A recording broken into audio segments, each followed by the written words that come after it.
All you left me was the radio, and it goes like ooh. स्वागत है आपके अपने चैनल पे बेस्ट सैलून एकेडमी, एक ऐसा चैनल जो आप लोगों के लिए बेस्ट वीडियोस लेकर के आता है home cares, beginners and advance hair styles. तो आज का जो हमारा टॉपिक है वो है हेयर फॉल प्रॉब्लम्स। ऐसा कौन सा कॉजेस है जिसकी वजह से हमारा हेयर फॉल होता है? ऐसा कौन सा प्रॉब्लम है जिसकी वजह से हेयर फॉल एक्सट्रीम बढ़ जाता है? या फिर हेयर फॉल होना सही है या हेयर फॉल होता क्यों है? ये जो हेयर का सर्कल है ये क्या होता है? हम कितने भी ट्रीटमेंट कर लें, बहुत ज़्यादा हमने ट्रीटमेंट ले लिए हैं लेकिन फिर भी हमें रिजल्ट नहीं मिल पा रहा है। क्या एक्चुअल में उस टाइम पे, जिस टाइम पे आपका हेयर फॉल हो रहा है, उस टाइम पे आपको ट्रीटमेंट की ज़रूरत है या फिर नॉर्मल हेयर फॉल है वो? या आपका जो हेयर फॉल हो रहा है वो आपके खुद के कुछ कॉजेज़ हैं, जो प्रॉब्लम आप डाइट अलग ले रहे हैं या फिर कुछ भी चेंजिंग है आपकी बॉडी में उस वजह से हो रहा है। मैं तालिब आज आप लोगों को बताऊंगा कि हेयर का सोल्यूशन क्या करना है, बेस्ट ट्रीटमेंट क्या है आप लोगों के लिए। और अगर आपने ये वीडियो पूरा देख लिया तो आप लोग अपना खुद का एक एनालाइजिंग करने लग जाएंगे कि इस वक्त मुझे ट्रीटमेंट लेना चाहिए और इस वक्त आपको ट्रीटमेंट नहीं लेना चाहिए। क्या ये ट्रीटमेंट आपके लिए बेहतर है, क्या वो ट्रीटमेंट आपके लिए बेहतर है? मतलब आप खुद डिसाइड करेंगे कि आपको ट्रीटमेंट कब, कहाँ और कैसे लेना है। तो इस वीडियो को पूरा देखिएगा, स्किप मत कीजिएगा, क्योंकि इसमें एक बहुत इंपॉर्टेंट नॉलेज हम देने जा रहे हैं आपको, जो आपको पूरा हेयर का अंदर स्कैल्प का डेप्थ नॉलेज मिलने वाला है और आपको फिर आपका बहुत बड़ा खर्च होने से बच जाएगा अगर आप इस वीडियो को पूरा का पूरा देखेंगे तो चलिए बिना टाइम वेस्ट किए वीडियो को स्टार्ट करते हैं। पहले हमें समझना होगा हमारे हेयर का स्ट्रक्चर, हमारे हेयर का ग्रोथ सर्कल। तो आप देख सकते हैं यहाँ पर कुछ हमारे ब्लड सेल्स हैं और कुछ हमारे हेयर मैट्रिक्स सेल्स हैं। ये जो रेड और ब्लू आपको लाइंस दिख रहे हैं ये हमारे बालों को न्यूट्रिशन प्रोवाइड करते हैं। ये जब न्यूट्रिशन प्रोवाइड करते हैं तो हमारा बाल ग्रो होना स्टार्ट हो जाता है और जब हमारा बाल ग्रो होता है तो हम उसको बोलते हैं एनाजीन स्टेज। ये एक ऐसा स्टेज होता है जो कि इस स्टेज में सिर्फ और सिर्फ हेयर्स ग्रो होता रहता है। तो आप इस चीज़ को बारीकी से समझिएगा प्लीज़, क्योंकि किसी के आपने बाल देखे होंगे कि शोल्डर लेंथ आता है, हेयर ग्रो होना स्टॉप हो जाता है। मतलब उनके मैक्सिमम लिमिट है हेयर ग्रो होने की शोल्डर लेंथ, यानी कि 3 साल या 2 साल हम ये कह सकते हैं।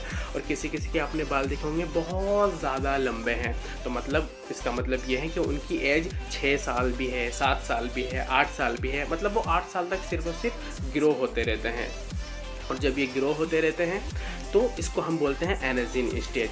और इस स्टेज में हमें प्रोटीन प्रोवाइड होता रहता है और जब ये स्टॉप हो जाते हैं उसको हम बोलते हैं कॉटेजिन स्टेज। कॉटेजिन स्टेज का मतलब ये है कि एनाजीन स्टेज ख़त्म हो चुकी है और ये हमारे जो हेयर्स हैं जो ग्रो हो चुके हैं 6 साल, 3 साल, जो भी हमारी हेयर का कोई भी एज है वो कॉटेजिन में कन्वर्ट हो चुके हैं और वो अब एक रेस्टिंग स्टेज में कन्वर्ट हो चुके हैं। अब हमारा बाल ग्रो बिल्कुल भी नहीं होगा क्योंकि उसका जो एज था वो ख़त्म हो गया है और एक रेस्टिंग स्टेज में कनेक्ट हो चुका है। इसको हम ट्रांसफॉर्मेशन फेज भी बोल सकते हैं, कॉटेजिन फेज। ये 2 से 3 वीक के लिए होता है।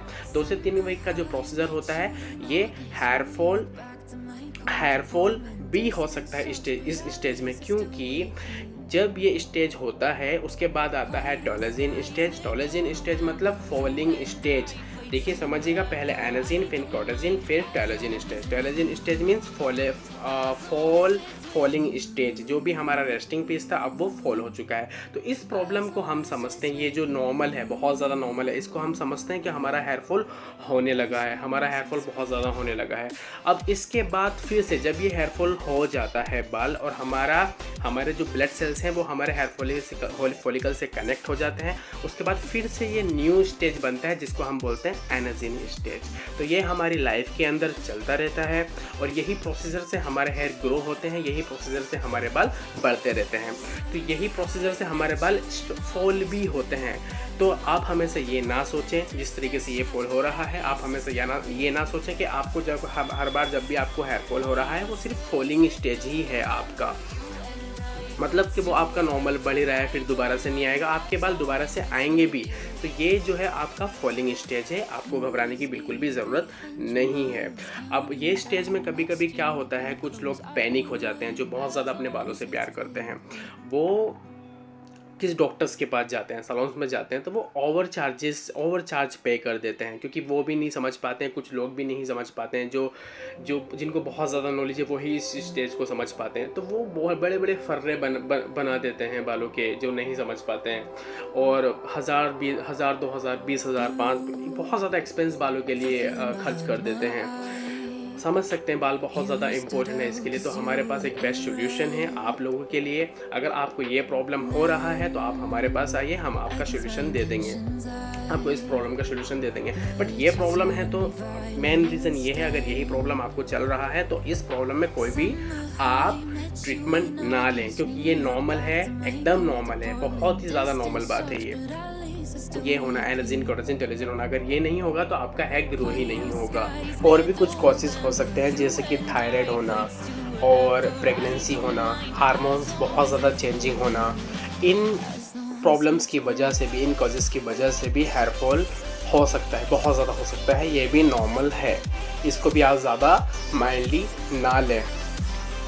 बहरहाल और भी काफ़ी सारा ट्रीटमेंट है हेयर्स के लिए, आप सिर्फ केयर करें, अच्छा ऑयल लगाएं, अच्छा हमारे कुछ वीडियोस भी हैं ऑयल के ऊपर, वो देखें, हमारे कुछ वीडियोस भी हैं मास्क के, वो भी देखें, उनसे आपको काफ़ी ज़्यादा हेल्प मिलेगी। और अगर और भी कुछ प्रॉब्लम हो रहा है तो आप हमारे साथ उनको शेयर कर सकते हैं। ये हमारे सोशल मीडिया प्लेटफॉर्म है, आप इनके थ्रू हमसे कांटेक्ट कर सकते हैं।